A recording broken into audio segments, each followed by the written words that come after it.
This is that infamous island known as Little St. James, or commonly called Epstein Island. On this 72-acre island, almost every luxury imaginable existed. From luxury resorts to private docks, a library, a cinema, everything was there. The world's biggest personalities kept coming and going to this island.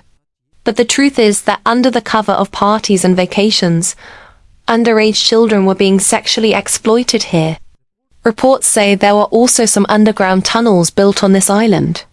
It is said these tunnels were constructed for a specific purpose, either so the island staff could move from one place to another without the guests above noticing, or perhaps they served as an escape route for the elite guests. The people who suffered the most from this place were underage girls and their parents. But the moment anyone heard the names of these powerful people, no one had the courage to stand against them, at least. Not for many years. Then, in March 2005, the whole story started coming to light when a brave girl named Courtney Wild walked into the Palm Beach police station in Florida and filed the first report against Jeffrey Epstein. The evidence that police, the FBI, and other investigative agencies collected in this case made everyone's hair stand on end. It included names of important personalities, their inappropriate photographs, and flight logs to Epstein Island. All these pieces of evidence were presented in court, and these documents are what the world now calls the Epstein files. But the big questions remain. Who exactly was Jeffrey Epstein? Where did all his money come from? How did he manage to build connections with the most famous people on Earth? Besides the secret tunnels on the secret island, what else did the FBI find? And above all, in one of the most secure jails in the world, on the night Jeffrey Epstein died, the CCTV cameras malfunctioned. Was that just a coincidence? Or was a much bigger hand behind it? Welcome once again to the videos of Deep Truth Files. Viewers, this is the story of an ordinary math teacher who, in the blink of an eye, became one of the most mysterious billionaires in the world. Jeffrey Epstein started his journey in the 1970s at Dalton School, but his real playground was Wall Street. He earned the trust of billionaires like Leslie Wexner, the owner of Victoria's Secret, and began managing their fortunes. Millions in commissions plus friendships with the ultra-elite. Epstein built an empire of luxurious mansions stretching from New York to Florida. But behind all this glamour hid a dark secret. Using his power and money, Epstein preyed on innocent underage girls. This is the story of a man who was a billionaire to the world, but in reality a horrific criminal. Manhattan's largest private mansion, a 75,000-acre ranch in New Mexico, luxury apartments in Paris. Epstein's royal lifestyle felt like a dream. But his real kingdom was in the Caribbean. The 72-acre island, Little St. James, also known as Epstein Island. To reach it, Epstein used his private jet, which the media nicknamed the Lolita Express. But what exactly happened on this island? Claims were made that the world's most powerful and famous people visited as guests, and underage girls were targeted there. Epstein's world didn't just revolve around money. It included the most powerful faces on the planet. Bill Clinton flew on Epstein's private jet 26 times, including international trips. Donald Trump was Epstein's neighbor and friend in the 90s, but later they became enemies. Trump claimed he always refused to go to Epstein's island. But the biggest blow came to the British royal family. Prince Andrew was accused of sexually abusing 17-year-old Virginia Giuffre at Epstein's direction. That famous photo of Virginia with Prince Andrew went viral worldwide. The result?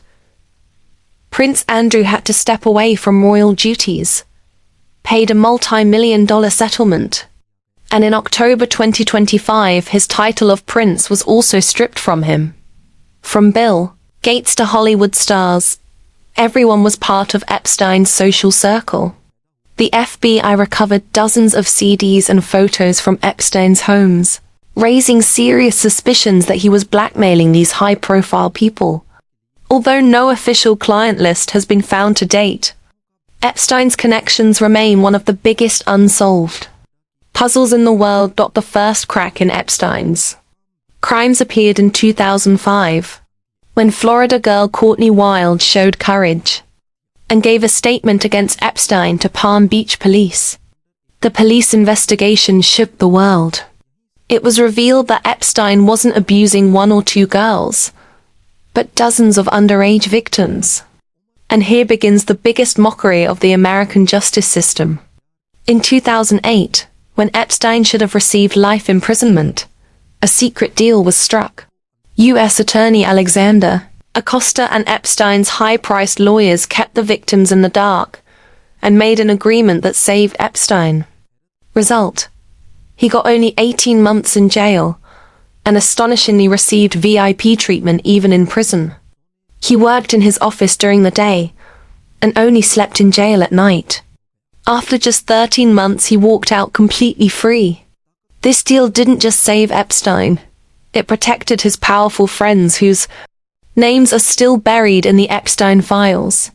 The Epstein made one fatal mistake. His arrogance and overconfidence became his downfall. To save himself, he openly showed his ties with powerful people. The media caught it, and the story of the sweetheart deal leaked worldwide. He thought he could buy the victim's silence with money. That was his biggest miscalculation. After Courtney Wild took a stand, many more girls found courage and stood against Epstein. They began challenging the 2008 deal in court. In July 2009, victim Virginia Giuffre filed a civil lawsuit claiming Epstein and Ghislaine Maxwell forced her into sexual acts with famous men. Ghislaine Maxwell was Epstein's girlfriend and played a major role in the crimes. Her job was to recruit underage girls, luring them outside schools with job promises and cash. From 2010 onward, stories slowly emerged about how Epstein had bought his sentence in Florida. In 2011, Daily Mail published Giuffre's interview mentioning Prince Andrew, starting trouble for the prince. By 2015, American media began asking why Epstein received such lenient treatment. After years of silence, a bombshell dropped in 2018. Journalist Julie K. Brown published her Perversion of Justice series exposing how the system protected a criminal. The report set America on fire. As a direct result, on July 6, 2019, Jeffrey Epstein was arrested again. This time no secret deal worked. The court denied bail. Powerful people around the world feared Epstein would start naming names one by one. But before any trial could begin, the world-shaking news came. On the morning of August 10, 2019, Epstein's body was found in one of New York's most secure jails. Official report: suicide. But the reality was very strange. That night, the jail cameras were malfunctioning, guards were asleep, and Epstein had suddenly been removed from suicide watch. Soon the streets of America echoed with one chant: Epstein didn't kill himself. He was silenced so the secrets of the big names would stay buried forever. The law called it suicide, but to this day it remains the world's biggest mystery. After Epstein's death, all eyes turned to his closest partner, Ghislaine Maxwell. Maxwell, daughter of British media tycoon Robert Maxwell, was called Epstein's Madam. She helped find, lure, and groom young girls for him. Even after Epstein's death, the FBI continued its investigation, and on July 2, 2020, arrested Ghislaine Maxwell from a remote farmhouse in New Hampshire. Epstein escaped punishment through death, but Maxwell could not escape the grip of justice. In November 2021, heartbreaking victim statements in a New York courtroom moved the world to tears. It became clear Maxwell wasn't just an accomplice. She was the mastermind of the entire trafficking network. In June 2022, the court sentenced her to 20 years in prison. The judge clearly said, "This is punishment for cruelty to children." Maxwell is currently serving her sentence in a Florida prison. After Epstein's death, a victims fund was created from his estate. More than 150 survivors have so far received over $121 million. Epstein is gone, but the Epstein files set politics ablaze in 2025. The process of releasing the files began in January 2024. When Donald Trump became president again in January 2025, the matter took a new turn. Trump had promised during his campaign to release the Epstein files. In February 2025, Attorney General Pam Bondi claimed the client list was on her desk. But when the first phase was released, the public called it a joke, nothing new. The real explosion came in November 2025, when both major U.S. political parties passed the Epstein Files Transparency Act, giving the government a deadline of December 19, 2025 to release the files. In December 2025, some of Ghislaine Maxwell's emails were made public in which she used a codename, The Invisible Man. Investigation proved it referred to Prince Andrew, who was hunting for girls under that codename. Among 20,000 pages of emails, an old Epstein claim resurfaced that Trump already knew about the girls. The White House called it Epstein's lie, but new records showed Trump had flown on Epstein's jet far more times than previously admitted. The December 19, 2025 deadline passed and another 30,000 plus pages were released, but over 1 million pages still remain. A battle continues between courts and government. Some want the truth out. Others are still hiding behind victim privacy to protect big names. Today, Jeffrey Epstein is no longer in this world, but the shadow of his crimes still looms over the most powerful people on earth. Prince Andrew has lost his honor and title. Ghislaine Maxwell is behind bars. Billionaires around the world are still giving explanations for their friendship with Epstein. What began in 2005 with the silent voice of one child has become the world's biggest corruption scandal. The most famous and controversial structure found on Epstein Island was a blue and white temple-like building. Nothing blatantly illegal was found inside, but the existence of a temple-style structure on such an island raises many questions. When the FBI raided the island in 2019, the biggest question was, were there secret tunnels underneath? They found some underground utilities and tunnels, but their exact purpose was never made clear. It is confirmed, however, that underground structures did exist.